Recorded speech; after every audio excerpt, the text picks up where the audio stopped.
नमस्कार, आप live cities का खास कार्यक्रम देख रहे हैं सुबह की चाय और मैं हूं वसीम खान। देखिए, बिहार में राजनीतिक पारा बढ़ा हुआ है और तेजस्वी यादव ने माहौल टाइट कर दिया है।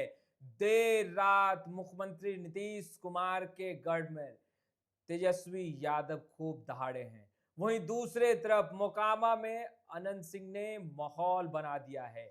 एनडीए की जो बैठक है, जो सम्मेलन है, उस दौरान अनंत सिंह खूब दहाड़े। दूसरे तरफ मुकेश सहनी के बोल बदले बदले से दिख रहे हैं। पप्पू यादव नीतीश कुमार के साथ और वहीं दूसरे तरफ अब गांव कस्बों में बीजेपी ने रथ रवाना कर दिया है, वो भी 243 विधानसभा क्षेत्रों में। अब बीजेपी द्वारा जो रथ रवाना किया गया है वो घूमेगी और मुख्यमंत्री नीतीश कुमार के साथ साथ देश के प्रधानमंत्री नरेंद्र मोदी के द्वारा किए गए कामों को अब गांव कस्बों में दिखाया जाएगा। फ्रेम में आपको वरिष्ठ पत्रकार, जाने माने पत्रकार रवि उपाध्याय सर दिख रहे होंगे। सीधा सवाल लेंगे, तेजस्वी यादव ने तो माहौल बना दिया और माहौल बनाया ही नहीं बल्कि माहौल टाइट कर दिया है। देखिए, निश्चित रूप से तेजस्वी यादव इन दिनों जो बिहार विधानसभा में प्रतिपक्ष के नेता हैं और हाँ। राजद की ड्राइविंग सीट पर हैं, वही चीफ मिनिस्ट्रियल कैंडिडेट चेहरा भी हैं महागठबंधन इंडिया ब्लॉक की ओर से।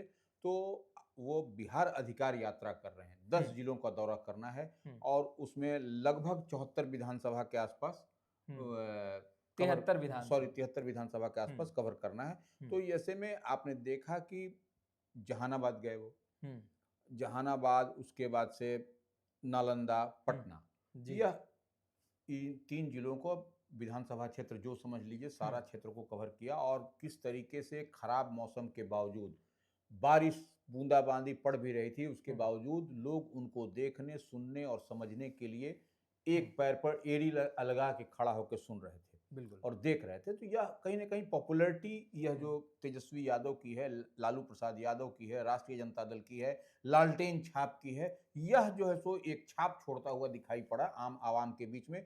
और उसमें देखिए कि कैसे लोग सुन रहे थे, वह तमाम लोग वैसे थे जो कि ललायित थे, युवा थे, छात्र थे। वह लोग चाह रहे हैं कि तेजस्वी यादव जिस तरीके से रोजगार नौकरी की बात करते हैं उसको देखने, उनको समझने गए थे। तो ये एक बड़ी बात तेजस्वी यादव की सभा में सुनाई पड़ी। अब और एसआईआर के मसले पर वोट चोर गद्दी छोड़, खुद जो है सो तेजस्वी यादव भी बोलते हुए, तो यह एक बड़ा पेनिट्रेशन तेजस्वी यादव करते हुए और दिखाई नालंदा पड़ा। में तो फिजा ही बदल दी तेजस्वी ने। बिल्कुल, वो आप नालंदा कह लीजिए, जहानाबाद कह लीजिए और पटना कह लीजिए, जहां जहां उनकी सभा हुई उसका फिजा ही बदली हुई थी। बिल्कुल। तो वो एक बड़ी बात है। निश्चित रूप से तेजस्वी यादव कहीं ना कहीं एक बड़ी लकीर खींचते हुए चुनाव से पहले दिखाई पड़ रहे हैं और अब वह उनका दूसरे दिन जो कार्यक्रम है वह बेगूसराय, खगड़िया और सहरसा है। यानी आज। हाँ, आज। तो अब उसके बाद से फिर मधेपुरा में रात्रि विश्राम करेंगे और फिर दूसरे दिन मधेपुरा में उनका कार्यक्रम होगा। उसके बाद से फिर वो आगे बढ़ेंगे। तो ये एक देखने और समझने वाली बात है कि अब तेजस्वी यादव फुल फॉर्म में है, पूरी तरह से चुनावी मोड में आ गए हैं एकदम। अब कहीं कोई इफ बट की बात नहीं है, किंतु परंतु की बात नहीं है। वह आमने सामने की लड़ाई के लिए एकदम तैयार है एनडीए से। रिपोर्ट क्या छनकर आ रही है सर? क्या आपको फीडबैक मिल रहा है जिन जिलों का आपने जिक्र किया कि आज तेजस्वी यादव उन जिलों में प्रवेश करेंगे?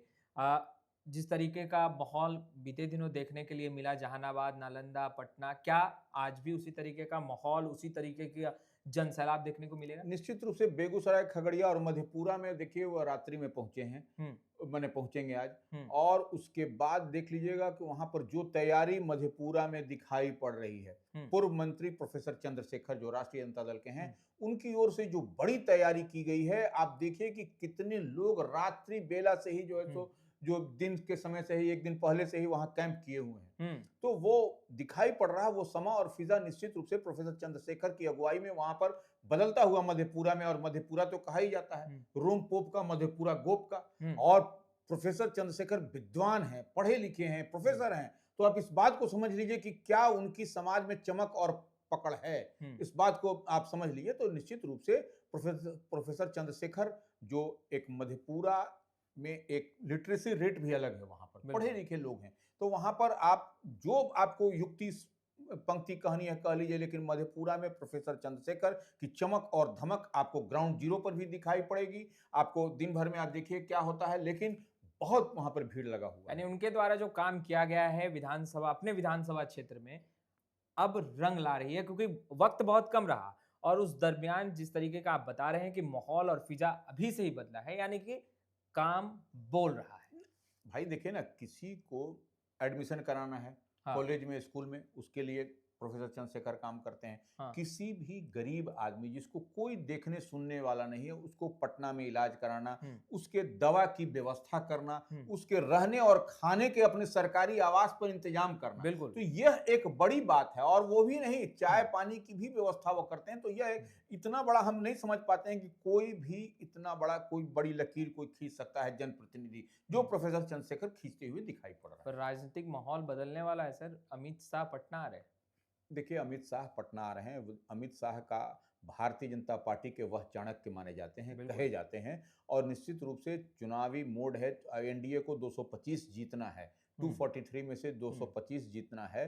तो उसकी तैयारी के लिए अमित शाह आज पटना आ रहे हैं। और पटना में वह तमाम, हम भारतीय जनता पार्टी के जो भी एमएलए हैं, जो एमएलसी हैं, ऐसे कह लीजिए कि भाजपा विधानमंडल दल की बैठक लेंगे। उसके बाद वह कोर कमेटी से बात करेंगे, 1 to 1 वह कौन कौन सीट जो सो भारतीय जनता पार्टी अपने पाले में रखती है, उसकी क्या स्थिति परिस्थिति है वो समझेंगे। एनडीए के पाले में जो अलायंस पार्टनर के पास में कौन कौन सीट जाएगी, उस सीट की क्या अद्यतन स्थिति है, क्या लेटेस्ट वो स्थिति है, उसका वह फीडबैक लेंगे। तो यह एक बड़ी तैयारी अमित शाह करते हुए आज दिखाई पड़ेंगे आपको। और उसके लिए देखिए, पूरा भारतीय जनता पार्टी का प्रदेश कार्यालय को सजाया और संवारा गया है। प्रशासन भी अलर्ट है। प्रशासन तो खैर मंत्री हैं, केंद्रीय मंत्री हैं, तो वैसे भी नॉर्म्स के तहत वो अलर्ट। लेकिन आप देख लीजिए कि किस तरीके से पार्टी कार्यालय को सजाया गया है। स्वयं Dilip Jaiswal minute to minute देख रहे हैं, बड़े बड़े नेता नित्यानंद राय स्वयं घूम रहे हैं, देख रहे हैं। तो यह एक बड़ी तैयारी में है Bharatiya Janata party. Seat sharing को लेकर लगभग सब चीजें जो हैं वो कल साफ हो जाएगी एनडीए खेमे के अंदर। देखिए, आज जो है सो ये आप समझ लीजिए कि जिस तरीके से एनडीए में जो सीट शेयरिंग का मसला है, वह आपको होता हुआ वो फुल फाइनल शेप लेगा। अब अंतिम तो मुहर दिल्ली में लगेगी, लेकिन भारतीय जनता पार्टी समझ लीजिए कि उसकी बड़ी तैयारी में है वहां पर। अनंत सिंह ने माहौल बना दिया है सर। देखिए, अनंत सिंह का जो मोकामा, जो उनका गृह जिला है, वहां पर जो उनका विधानसभा क्षेत्र है, उनकी पत्नी वहां से जीत करके आई हैं। अब अनंत सिंह का वह गढ़ है कहा जाता है। तो अनंत सिंह जो बाहुबली कहे जाते हैं, अनंत सिंह के क्षेत्र में एनडीए कार्यकर्ता सम्मेलन बीते दिन हुआ। और वहां पर जिस तरीके से अनंत सिंह गरजे हैं, जिस तरीके से अनंत सिंह ने कहा है, चुनौती दिया कि उनको किसी से कोई चुनौती नहीं है, वह अकेले जीतते रहे हैं और एक बड़ी लकीर उन्होंने खींची अपने क्षेत्र में सबके लिए। अब कार्यकर्ता सम्मेलन हुआ है, तो उसमें आपको उनके साथ में ललन सिंह थे, केंद्रीय मंत्री, अब बगल में बैठे थे। बगल में बैठे थे। उसके बाद से अन्य जो नीतीश कैबिनेट के मिनिस्टर हैं, वह अशोक चौधरी। तो वह एक निश्चित रूप से अनंत सिंह अब स्पष्टता के साथ दिखाई पड़ रहा है कि अनंत सिंह ही इस बार मोकामा से प्रत्याशी होंगे एनडीए के फोल्ड से। अब देखने वाली बात होगी कि कितने सीट के अंतर से जीतते हैं या शिकस्त होते हैं, या तो समय बताएगा या चुनाव के दिन पता चलेगा। मुकेश सहनी के बोल बदले बदले से लग रहे हैं। देखिए, मुकेश सहनी आपको विकासशील इंसान पार्टी के सुप्रीमो, पूर्व मंत्री और सन ऑफ मल्लाह जिनको कहा जाता है, तो वो निश्चित रूप से वह कह रहे हैं कि अब महागठबंधन के वो टेस्टेड और ट्रस्टेड पार्टनर भी एक तरीके से अब तो हो गए हैं। अब तो कह रहे हैं कि डिप्टी सीएम बनेंगे, 243 सीट पर जो है सो हम लड़ेंगे। तो 243 आपने देखा भी था कि बीते दिन तेजस्वी यादव का भी यही बयान था। बिल्कुल। तो ये 243 लड़ने का मतलब ये है कि उसमें महागठबंधन के साथ, इंडिया ब्लॉक के साथ जितने पार्टनर, अलायंस पार्टनर हैं, उनकी मजबूती मिलेगी। जो सीट उनको एलोकेट होगा, जो जितनी सीट जो है सो विकासशील इंसान पार्टी को मिलेगी महागठबंधन में, उस सीट पर तो वो लड़ेंगे ही। लेकिन इसके अलावा जो अन्य जो अलायंस पार्टनर होंगे, उसकी मजबूती के लिए भी वह काम करते हुए दिखाई पड़ेंगे। मगर गुस्से में है सर, कह रहे हैं गद्दारों को नहीं छोड़ेंगे। देखिए, वो निश्चित रूप से जो झटका उनको 2020 के विधानसभा चुनाव के बाद लगा कि उनकी पार्टी के कई विधायकों को भारतीय जनता पार्टी ने अपने में शामिल करा लिया, तो वही वो कह रहे हैं कि उनके सैंपल पर जीत करके आए, वीआईपी के सैंपल पर जीते और चले गए वो लोग। तो वैसे गद्दारों को, उसको गद्दार कह रहे हैं। वो बोले उनको हम सबक सिखाएंगे और उनको छोड़ेंगे नहीं। तो छोड़ने का मतलब है कि चुनाव में उसको शिकस्त देंगे। तो निश्चित रूप से जो एनडीए फोल्ड में है, तो आमने सामने की लड़ाई होगी, तो उसमें आप सहमत का खेल होगा, उसमें कहां दिक्कत है। पूर्णिया सांसद पप्पू यादव यूं तो सुर्खियों में रहते हैं और पप्पू यादव बिहार की राजनीति में सक्रिय भी हैं, मगर इन दिनों पप्पू यादव मुख्यमंत्री नीतीश कुमार का खूब तारीफ कर रहे हैं, ईमानदार इंसान बता रहे हैं। क्या लग रहा है सर, आगे का माहौल, राजनीतिक माहौल किस ओर जा रहा है? देखिए, राजेश रंजन और पप्पू यादव निश्चित रूप से सीमांचल के पूर्णिया से वो सांसद हैं और वह निर्दलीय जीत करके आए हैं और उनकी मानसिकता, उनकी विचारधारा सब कुछ सामाजिक न्याय की बात कहते हैं और वो कांग्रेस के साथ में उनका मन और मिजाज रहता है।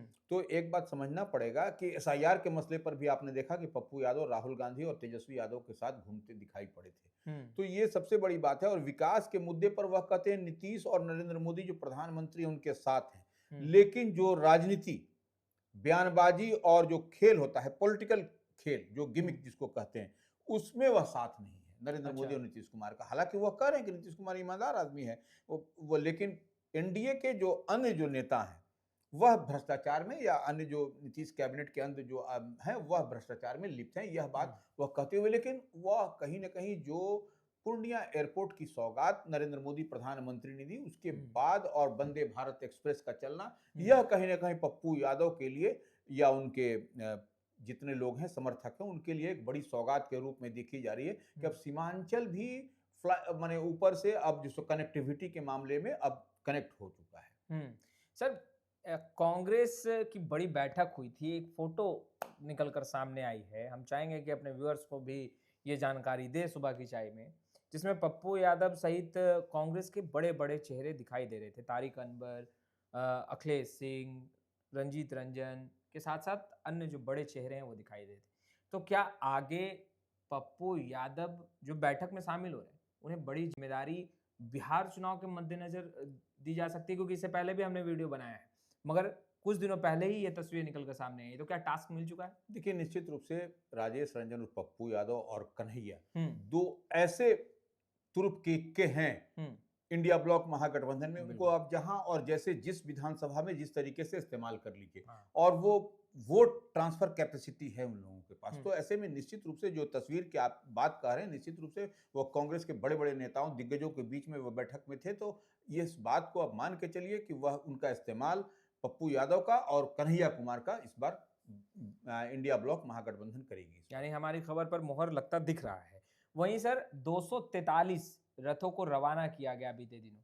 सर, क्या लगता है कितना कारगर होगा? बीजेपी जिस तरीके से फूक फूक कर कदम रख रही है और पूरा मास्टर प्लान मानो तैयार किया गया है, अब तो गांव कस्बों में पूरा फिल्म दिखाया जाएगा। देखिए, वह फिल्म है नरेंद्र मोदी प्रधानमंत्री का, वो शॉर्ट फिल्म है, उस पर दिखाया जाएगा कि कैसे वह कहते चलो जीते हैं, चलो जीते हैं, कहीं कहीं वहीं के हो चुके किसी के वास्ते। हाँ, तो ये एक ठीक है, प्रधानमंत्री नरेंद्र मोदी का यह है वो तस्वीर, उसमें आपको विजुअल 243 पूरे विधानसभा क्षेत्र में बिहार का घूम घूम करके और उन्हीं के इस पर आधारित है, तो वह दिखाया जाएगा। और उसकी रवानगी दिलीप जायसवाल, भारतीय जनता पार्टी के प्रदेश अध्यक्ष, केंद्रीय मंत्री नित्यानंद राय, उप मुख्यमंत्री सम्राट चौधरी समेत कई कद्दावर चेहरे आपको दिखाई पड़े थे उसमें। तो ये एक निश्चित रूप से चुनाव के पहले यह एक भारतीय जनता पार्टी की ओर से एक मास्टर स्ट्रोक हम कहेंगे, यह बताया जाएगा नरेंद्र मोदी के जीवन पर आधारित। तो यह आम आवाम भी उससे कनेक्ट होती हुई दिखाई पड़ेगी। नित्यानंद राय ने तेजस्वी यादव को बहुत कुछ सुना दिया है। कहा है भाई कि पीएम मोदी के माता को जिस तरीके से गाली दिया गया, ये उनके चरित्र को, उनके व्यवहार को दर्शाता है, उनकी मानसिकता को दर्शाता है। इंडिया के तमाम नेता काफी हमलावर दिख रहे हैं तेजस्वी पे। देखिए, निश्चित रूप से तेजस्वी यादव एक ऐसे चेहरे हैं विपक्ष में कि जिस पर आपको हर आदमी उस पर वार करता हुआ दिखाई पड़ेगा, क्योंकि देखिए पॉलिटिकल वार है। बिल्कुल। तो इसमें तो होगा, एक दूसरे पर कभी ये करेंगे, उन पर कभी वो करेंगे। तो यह चुनाव का समय है, तो निश्चित रूप से एक दूसरे पर वार पलटवार होता हुआ दिखाई पड़ेगा पक्ष और विपक्ष में। तो आपने सुना वरिष्ठ पत्रकार रवि उपाध्याय सर को। फिलहाल इस वीडियो में इतना ही। अब तक आपने हमारे चैनल को सब्सक्राइब नहीं किया है, तुरंत सब्सक्राइब कर लें। आपका बहुत बहुत शुक्रिया।